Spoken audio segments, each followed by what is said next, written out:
उल्हासनगर महापालिकेच्या मतदार यादीत मोठ्या प्रमाणात घोळ असल्याचा गंभीर आरोप महाराष्ट्र नवनिर्माण सेनेने केलाय।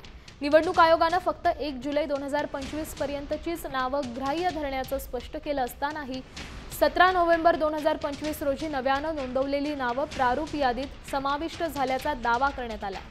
प्रभाग 14 मधील एका भागात 116 नावं वाढल्यामुळे एका प्रभागात 2 ते 3 हजार मतदार वाढण्याची शक्यता आहे। आता ही व्यक्त केली गेली आणि मनसेने सखोल चौकशीची मागणी केली आहे।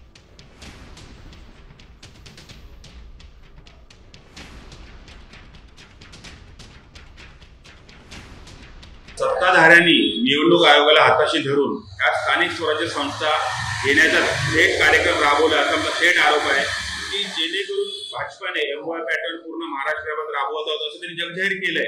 तसाच पॅटर्न आमच्या उल्हासनगर शहरात राबवलाय आणि हे मतदार वाढवले आणि एका महानगरपालिकेत एका यादीमध्ये समजा असं असेल तर उल्हासनगर शहरामध्ये किती असेल आणि पूर्ण महाराष्ट्रात कसं असेल म्हणजे थेट यांचे वाढीव मतदार यांनी वाढवलेले आहेत आणि त्याच्यातून निवडणुका जिंकण्याचा घाट या लोकांनी घातल्याने याला पूर्ण निवडणूक आयोग त्यांना पूर्ण सहकार्य करत आहे।